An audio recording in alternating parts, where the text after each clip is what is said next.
Alright, here we go. What is up, my viewers? Spang here, bringing you another World of Tanks gameplay commentary. This time it is a new submission from... I'm just gonna call him Michael.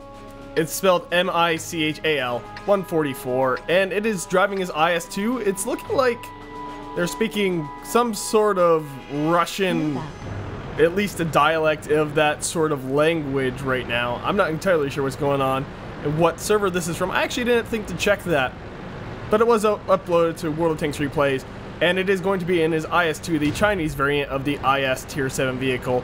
And right now, it's looking like teams are fairly even. Same number of Tier 7s per team, although is that an E25 platoon I see? No, it is not a platoon, it's just a coincidence. However, 2 E25s per team. They aren't quite as overpowered as everyone thinks they might be, but they are still a threat to be reckoned with. Definitely, if they get in the right position, their rate of fire, their damage per minute is something to be considered threatening. Right here, not sure exactly what he's doing in this vehicle at the moment, although I do have to say the IS-2 looking a little more menacing than the IS. In fact, I don't think it's an HD tank model. No, it is not. But for some reason, it just feels bigger. It might just be how much he's zoomed in on the vehicle. I think I like to have my vehicle zoomed out a little bit more, mostly just because I have a hotkey for the actual aim.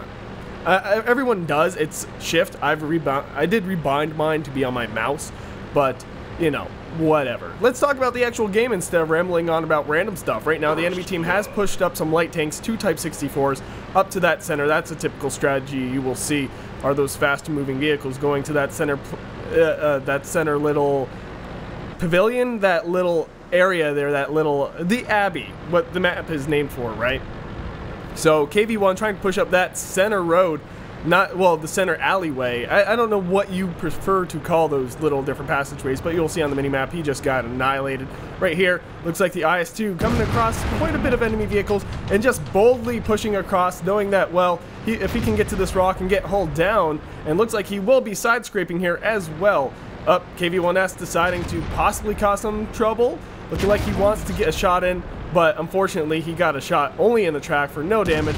However, right here, Michael not doing quite the same. The KV-1S apparently not having the big gun. He does have a faster firing gun, and the enemy team really coming down hard on him. This KV-1S on his backside really proving to be a big problem here, as it is just taking away his hit points one by one, and this E25 finally getting taken out thanks in part to his allies and himself. The KV-1S looking like he will get annihilated right there, using auto aim just to guarantee he wasn't messing around on the curve, just to make sure he could get a shot off as quickly as possible. And that was mostly due to terrain there. You could tell that being backed up on that little ridge was providing some trouble, but he did manage to stay alive. That KV-1S actually using APCR, whereas the E25 was not. Right here, this Lux getting absolutely annihilated. That little replay glitch going on again. Artillery taking a shot and thankfully missing. And the E25 deciding he's gonna back off. And the Lux obviously was firing AP. I don't know what he was thinking trying to take on an IS-2. What am I saying? The KV-1S has my mind scrambled a bit at the moment. And this enemy E25 trying to take out the perceived lower threat Churchill tank that he thinks he'll be able to get through. Trying again to get through the frontal armor, just using AP of the IS-2 and not being successful in any way, shape, or form. The IS-2 looking like it's proving to be quite formidable. I have heard the IS-2 is worse than the Russian IS just because it doesn't handle as well. It tends to be less maneuverable and have poorer gun handling characteristics, or so I have heard. And right here, for whatever reason, you see Michael switching to high explosive rounds. He's already done more than enough damage, but thinking that because he's coming up on the rear of this enemy vehicle, he's looking for green, firing into the tracks. That is the last place you want to fire with high explosive rounds, because it is effectively firing into spaced armor, making sure those high explosive rounds do not penetrate 90% of the time. Actually, I'd say 99% of the time. If you are firing high explosives, you want to shoot for weak spots, not for tracks. You want to shoot for rear armor, hatches, anything that doesn't have thick armor and doesn't have spaced armor.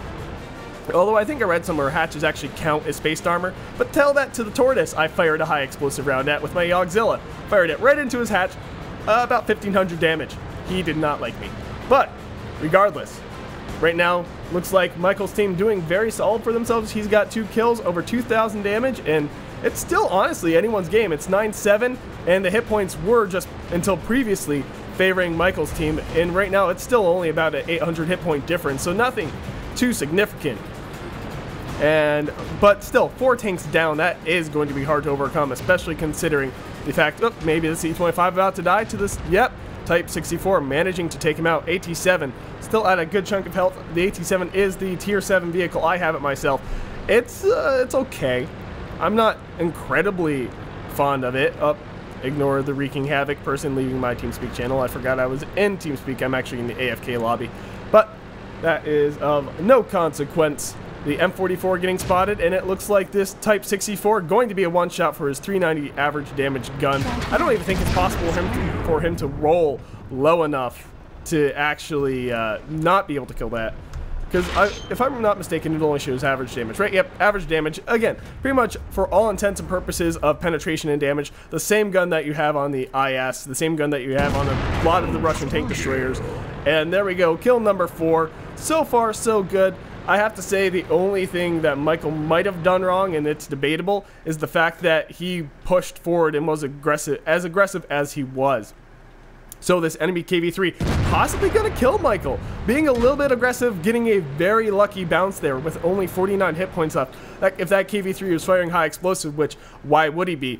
Michael would be dead right now, and Michael still has yet to damage him, pulling out and taking some very, very risky shots here.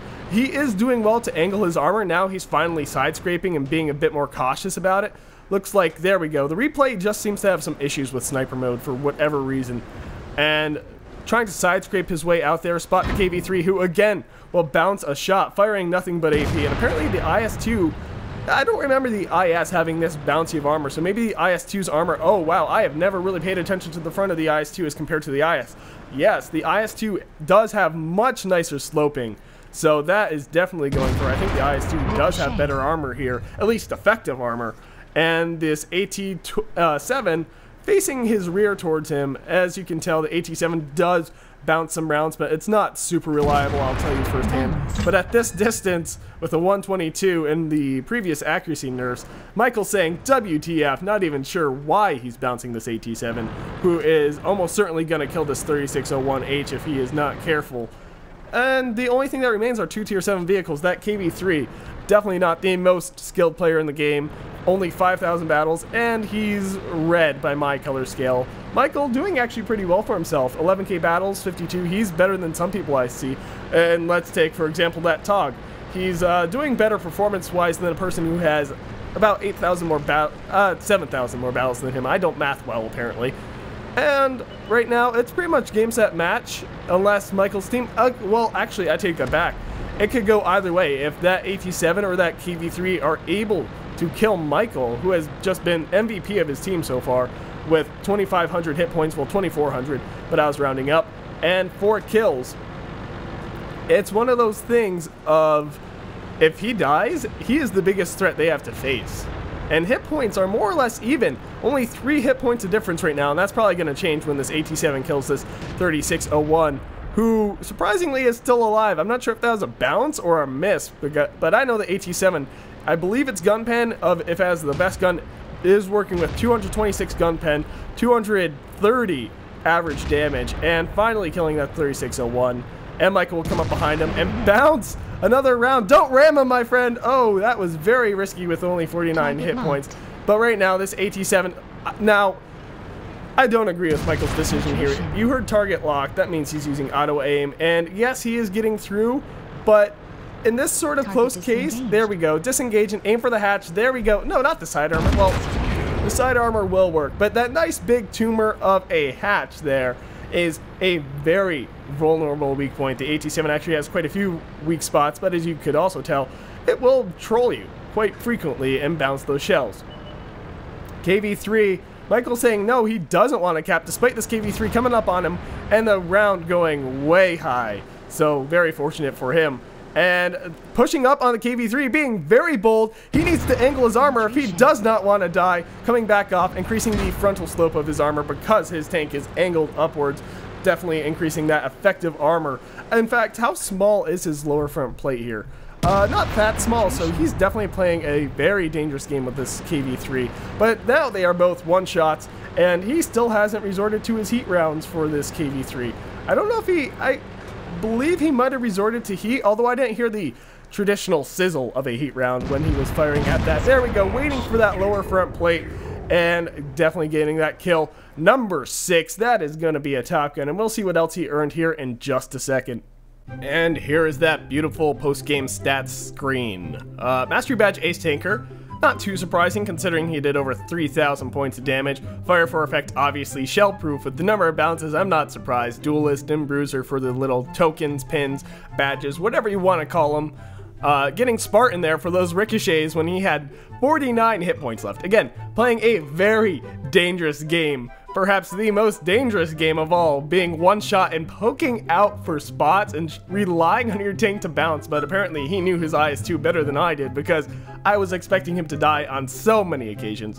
Steel wall, not surprising at all, high caliber, and a Top Gun, so very, very well played, earning himself quite a bit of credits and experience, obviously rolling with premium here. And probably earning himself, I don't know, he might have earned himself a new experience record with that. I can't see his individual highest stats. If I was to go into the game and look, then I would. Hold on, let me see. Server game time. It does not say. This was just uploaded to the American World of Tanks replay site, but I do not know if this was played on the Russian server or the American server. I know I get some EU server replays from people like NeverAim and such, but the reason I'm bringing that up is just because of the language they were speaking. But anyway, damage. Yeah, I was even I was wrong on that. He did over 4,500 hit points worth of damage, just absolutely leaving everyone else on both teams in the absolute dust there. I don't even know what high caliber was. I wasn't even paying attention to that. But still, only 3 of his teammates left. The Tog really not doing much. The Hummel not doing much either, but I can't blame Artie all too much for that, just simply because artillery is so at the mercy of RNG, it's not even funny. And yes, you can hate on Artie all you like, because Artie, when it does hit you, hits hard and can one-shot you, and there's all sorts of shenanigans that go on there.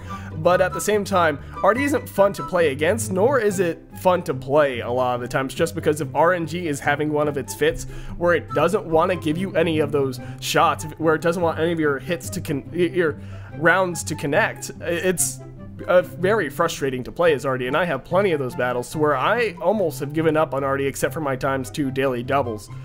But digressing from that, those Type 64s actually unsurprisingly platooned up and doing a very good job together.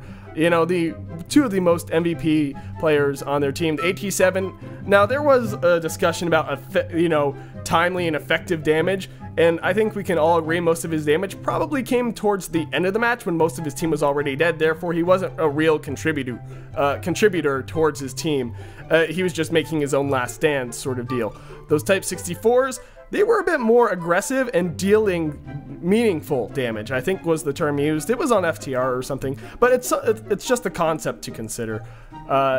Driving nearly 3 kilometers, or I'm pretty sure the game uses kilometers, we'll just assume it does. Direct hits, 19, only 14 bounces, but when you're working with a fickle 122, and the 122s have always been known for being fickle, it's easy to get ricochets.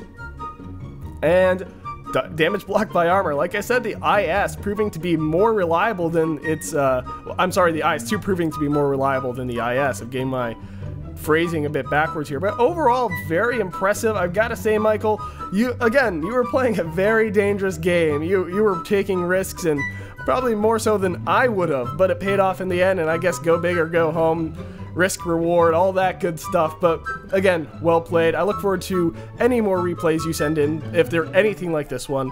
Definitely playing, I think, higher than your player skill average would indicate. If I were to say you're at least playing greens, or maybe even that match, I don't know, that might have been even in the blues. But if I can stop being a stat whore for a second, let's just get back into this. But thank you again for sending in this replay, and thanks to everyone who sends in replays. It's part of what keeps my channel diverse and keeps me doing more than just my own commentaries, my own replays, which I thought was, what I started out doing, but it got very old very quickly. So thank you one last time, but remember, if you like this video, click that like button. If you want to see more, subscribe. If you got a replay, check the description below for instructions on how to submit. Hopefully I'll have a little more clearer instructions in the future, just because right now I would like to slightly tweak them. ever so very smallly. But, and finally, if you got suggestions on how I can make my videos or channel better, let me know in the comment section below, or say hello, that works too. But until next time, this has been Spang, and I am signing off. MLG Carnival.